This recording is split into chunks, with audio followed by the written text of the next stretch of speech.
Welcome to Parev TV. Once again, we call our program an exciting one, an interesting one, and I feel it's a very special one indeed.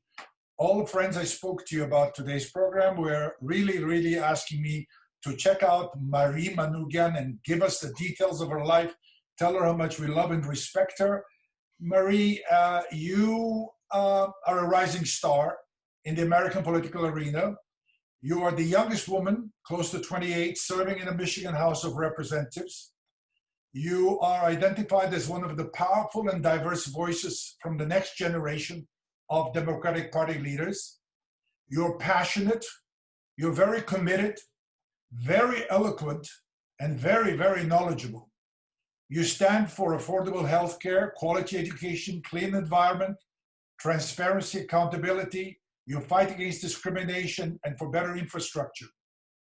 You're very proud of your heritage. Born on September the 3rd, 1992, in Birmingham, Michigan, the two second-generation Armenians. Your parents are the children of survivors of the Armenian genocide by the Ottoman Turks from Sepastia and Yerzinga. Marie Manoogian reminds us that our shared progressive values. And I can't let you leave them out. I'm also Kilhetzi. Which one is it? I'm from Kilhi too. Wow, these are very exotic places. We usually hear Harpert and Dikranaget, but these are small. And thank you for enlightening us. You also have said that our shared progressive values are what connects us. Once again, it's really a pleasure for me, Marie. And let me just start, because there are so many questions I have. I would like to start with the story of Karina, who had to sleep early the night you were at the second night. Yes. Tell us how you felt getting that information, because the message is people are looking up to you, Marie. It was so sweet. I mean, this was just the most recent of many examples we've gotten of young girls, Armenian and non-Armenian, who are excited about what we're doing here in our district. And I just couldn't be more thrilled and more proud, especially to see such an adorable video on Twitter. That was amazing. And to see the impact and reach that we're having is really special. I thought that was really a special video, and just to get an idea of how people want to see you, want to hear about you, because the Facebook, Armenian Facebook, I'm not on Facebook, but my wife and friends, they show me, Marie, this is the girl we are talking about. We wish her well, we wish her the best. Tell me, when did you really decide? Because, you know, we all want to be astronauts, we want to be doctors, but when did you decide to move into politics? Because it's a very serious decision. It's definitely a very serious decision. I really am more drawn to public service than politics, right? So my dad was a labor union leader. He was a utility worker for many years. And my mother is a vocational rehab counselor. And so my family's always been into public service, working for those folks who need the help the most, right? People who need better wages and better working conditions, or need help after a really serious on-the-job accident. And so, just following in my parents' footsteps for service was really something I knew that I was going to do, but wasn't really sure in what capacity. But following the 2016 presidential election, I looked really seriously at the opportunity to run for state representative. Many people don't realize this, but state legislatures are where really big change can happen. And it's also the places where decisions that are made that are really impactful in your everyday lives. And so really wanted to make that big of a difference, and as big of a difference as I could make in my community, and thought that I would be an excellent candidate for state representative. And thank God the folks here in the 40th District of Michigan thought so too, and they sent me to the state legislature in 2018. You know, they say you cannot create experience, you have to undergo experience. How has the experience been building up, and what kind of lessons have you learned so far? It's a really good question. No one's ever really asked me it that way before. I had some experience in government prior to being elected. I'm young, but worked in the Obama administration in the State Department, was an intern for Ambassador Samantha Power and for Congressman John Dingell. And so those experiences really opened my eyes to what true public service meant. And so I started out there, but as a representative in the legislature, I've learned some really good lessons about bipartisanship. I'm very close friends with several of my Republican colleagues, and I think that's the key to making sure that we move our country forward in the right direction. I know that politics is a really rough and tumble game. And especially right now, the temperature has been turned really, really high up. But just for me, I think it's really important to never lose sight of the fact that we're working for the people. You know, you fight for against discrimination. You, with a young age, do you think you've been ever discriminated because of your age? That's a good question too. I think that in the legislature, sometimes my colleagues have preconceived ideas about what it means to be a young person in Michigan and young person in America. But I think that the work that I do, the work that my team does, we're really diligent about making sure I'm really prepared for committee and that we're really focused on the task at hand, and we're leaned in and doing everything that we can do. So I think that, sometimes people have preconceived ideas about what it means to be a young person, but I'll tell you this, when I was running in 2018, I thought that was going to be a huge detractor for me, and something that I was going to have to overcome. But the reality was people were really looking for someone who was hungry and who was able to make great change. And for them, I actually just physically represented change, because previous to me being elected in the legislature for this seat, it's mostly been people who are over 50 years old. Because of term limits in Michigan, we have the strictest, among some of the strictest term limits in the entire country for the legislature. You can only serve 6 years in our state house. So oftentimes people in the middle of their careers, they don't leave their jobs when they're in their mid 40s. So you either have a lot of young people serving, or you have people who are serving as their second and third career after they've retired. So it's kind of an interesting space to be in. And sometimes it can be hard to be a young person. There's no doubt about that. But people here really were looking for change. And I'm just glad I was able to do that. You know, you're very, very eloquent, very, very knowledgeable, and we are so proud of you. And I really, really mean it. I'm not just saying it. And you have Thank the you. right, you're very, your communication skills is just outstanding. I've watched some videos. There was no teleprompter, there was nothing, and you really went for it. So that's no, it's a very, tell me about, you are so immersed in the Armenian community life, because I read every single organization I know of, you have been a member of or participated in, because, and one of them was I think HBO internship program. Where did you serve that internship? So I've done the HBU. So I think so. I've been part of the HBU Young Professional Group here in Michigan. I try to attend as many events as I can. I also have received from the Armenian Renaissance Association here in Detroit, was a scholarship awardee a couple of times, and really grateful for their support, because without the Armenian community, I wouldn't be able to have the education that I had. Also was a camp counselor at Camp Hayastan and at High Camp. It doesn't matter to me what the organization is. I'm happy to be part of it. And so I think it's what I've really enjoyed so far, at least being a state rep. And, all of my friends who I've met from around the country are just so supportive. And it's, I don't want to say that it was surprising, but it's definitely humbling. You know, speaking about the support you're getting, definitely every Armenian is behind you. A name like Marie Manoogian. Somebody said, you know how many Marie Manoogians we have, especially in Detroit? Alex Manoogian's wife was also Marie Manoogian. But the point she was Marie with an E, and I'm Mari with just the I. I'll tell them. Thank you for clarifying. This is very, very important details. Let me ask you, what is your message to young people? You're also young, but people who are trying to make a difference, whether it's within the political system, whether it's getting involved. What is the message? What are the difficulties? What are the commitments? What is the education they need to get? Well, so I don't know that there's any preconceived or particular way you have to be educated to be involved in your community or to be involved in politics. I serve with people in the legislature who are not Armenian, but I serve with them, and they were previously teachers and nurses and scientists, and have tons of different. Another one owned a bowling alley and was a business person. I mean, there's plenty of different examples where you don't have to be a political science major to be in public service. In fact, I think that is one of the things that makes our country so great, is that we have such a diversity in our legislature of experiences, of ages, of gender. It's great.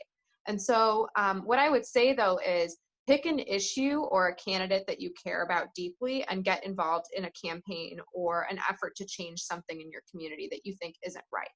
I grew up going to city council meetings with my dad, or city commission meetings here in Birmingham, where, there were issues with the way that a park was being developed in our community, or something was happening in the community, and he would take me and my sister along to see what it was like in person. I've attended school board meetings. When I was in high school, our school board was trying to submit our student newspaper to prior review, which is a form of censorship. And my classmates and I stood up and actually talked about freedom of the press and like the law around freedom of speech, and convinced our school board not to submit our paper to prior review. And I did this when I was 16 years old. So there's ways to do this as a young person, where you can pick an issue or a candidate and get really deeply involved and make change happen.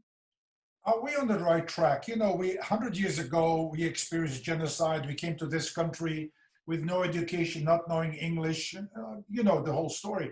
But are we on the right track? And what can we do? What needs to be done to harness over 1 million Armenians to make their presence more felt?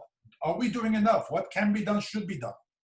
So I think that by and large, the Armenian lobby in particular, so the folks who are organized talking about Armenian issues to people who can affect change, who have the levers of power, whether it's in Washington or in state capitals, do a very effective job at this. However, one of the things that I think we could do even more is harness our grassroots power as Armenian Americans.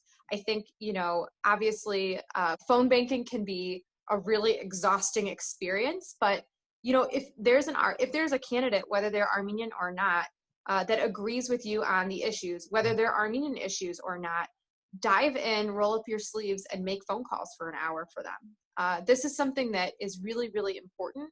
I'm, currently helping out with Vice President Biden's campaign, and we're working to organize Armenian Americans here in Michigan to help do phone banking and help make sure literature is being dropped off. This is really important because the campaign, whether it's for his campaign or somebody else's, they'll recognize that you can organize Armenians. And when we show up in force, Armenians are very passionate people. When we show up in force and we care about something, the job's going to get done right. And so for a campaign, especially for a non-Armenian campaign, to see that in the Armenian community, Right. that gives us relative power. Absolutely. I have to go and ask you, how did it feel when you invited Reverend Hrant Kevorkian to the house? That was a very impressive video clip I saw. He decided to hire mayor. How did your colleagues react? So I'm not the first Armenian to serve in the Michigan House of Representatives, but I think by all accounts, this might have been the first Armenian priest we've had give the invocation in the Michigan legislature. And it was it's so great. It's one of those things where, I wear my N necklace. I was going to ask you about the A. Everybody talks about the A, by the way. It was coming up in one of the other questions. We could talk about that later, but one of the things that I really wear being Armenian on my sleeves is obviously very hard to hide my name, so people know if they see my name, they know I'm Armenian. But seriously, I think that, I often wear a pin, or I'll wear something, I'll wear a bracelet or something that has our culture just right on it. So people ask me good questions about it all the time. And so I thought it was just such a wonderful learning opportunity for our legislature to be exposed to a culture that they may not have otherwise heard of. A lot of my colleagues are from really far outstate Michigan. So they're not from Southeast Michigan, where the majority of Armenians live. And so for many of my colleagues, I'm the first Armenian they've ever met. And so to have the priest in the chamber, to have him bless the chamber before we were serving that day, was really obviously a moving thing for me. But for many of my colleagues, many of them came up to me afterwards and were just very, very grateful for the opportunity to have that learning experience. Now about A. All right. How long have you been wearing it? So I got this actually for Christmas from my father. We had been talking about, we got it from an Armenian jeweler here in the district. When? In December, I think. Oh, recent. Okay. Yeah, I just got this one. But we've been talking about it for a really long time. I attended St. Nerses Armenian Seminary for a couple of summers. and studied a lot about not just our culture, but about, how it relates to our Christian religion and sort of what all of those things mean when they're intertwined together. And I thought this was something that, we'd been talking about for a long time. So he bought each of the women in our family, my mom and my sister and I, a necklace. And so I don't wear it all the time, but I knew that it was the necklace I wanted to wear when I gave the speech. It's so cute. That's a good story. You said you are not hiding your Armenianness. Let me remind you one thing. The Armenians today are not the Armenians 100 years ago. We are a very, very powerful force. We know what we're doing. We're educated. We're well settled. We're well organized. So I strongly believe you could get a very, very strong backing from the Armenian community. Have you ever thought of traveling to Armenian communities? So I have visited California. I spoke on a panel for the AYF out in California about women's involvement in the political process. I try, and right now because of COVID, I'm not really able to travel like I would normally do, but I've been to Boston and have also been, I'm going to be Zooming with folks out in San Francisco. But, for me, it was really important to establish my sort of my political roots here in the 40th district, and then start building on that momentum once we were able to be elected and kind of get a few things done. I, really feel strongly that while I'm probably pretty good symbolism for the Armenian community, I really feel strongly about making sure that, I'm not just representing the Armenian community. I want to be able to get things done and show that we're a force to be reckoned with when it comes to legislating and doing the right thing for our constituents here. And so I've done a little bit of traveling. I'm always open to do more of it. So if anybody who's watching, wants to have me on for a Zoom call while we're still in COVID, feel free to reach out to us. We're more than happy to have that conversation. I think once we're over COVID, I would like you to come to the to New York, New Jersey area. And I think it would be a great honor for us to welcome you in this part of the world and hear your concerns and how you want to improve our lives. There was a very famous quote from last night's the Republican convention, from Cotton to Congress. Senator, you did not watch it. I did watch it. I sure did. I'm sure. My question, Senator Tim Scott said that his family over the 100 years moved from cotton to Congress. Yep. And I was thinking, how can we use similar words for Armenia, from genocide to what? Can you help me out? Oh my gosh. I don't know. I would have to I have to brainstorm that. I'm like, I don't know. What genocide to Marie Manoogian or something. It's hiring Chosis. Kichma, not very much. Love it. That's much more than you want to say something in Armenian? Because I saw you signed the little email as Getse. I was very impressed. That was good word. I was in Armenian 1 day a week school for a long time. So I can read it and write it decently, but Beautiful. Speaking it's pretty tough. But Shach Nora Galam, I'm really grateful for being here. Anything in closing? I don't want to take your time. I know you're a very busy person. We'd like to wish you all the best. We look up at you like a rising star, and many, many people are talking about you, about the A. And, we need people out there to represent us to where we can be proud of and where we can support. So you know how it feels with Armenians. I don't know if there were any Armenian politicians who inspired you or you looked up to. We don't have that many. We don't have many, but Congresswoman Jackie Spear has always been an inspiration to me. Yes. She's just a wonderful person and has always made sure that she stayed plugged into the Armenian community. In Washington, she always welcomes Armenian American interns.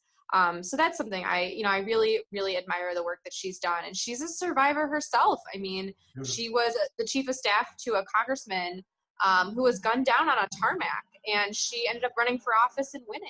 And she's just a wonderful inspiration to young women and people everywhere, Armenian and not. Marie, you're inspiring. Anything in closing? I just want to say how grateful I am to be here. Just what an honor it was for me to not just represent my district and my state, but I knew full well that I was representing the Armenian community last week on television, and continue to do so in my role as a state representative. Those of us that come from ethnic communities, I have friends who are Maltese, and I have friends who are Latino and Lebanese. We understand that, you know, when we're elected officials, we don't just represent our districts, we represent our culture and our people as well. So I hope that I've made you proud, and I, you know, really hope I continue to do so. Have you been to Armenia?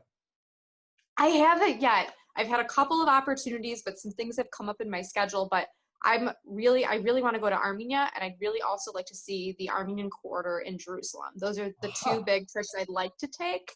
Haven't really done that yet, but looking forward to hopefully once we get through COVID and this election cycle, maybe putting that on my calendar soon. Manoogian, abris, եւ շատ շնորհակալ ենք. Thank you, շատ շնորհակալ եմ.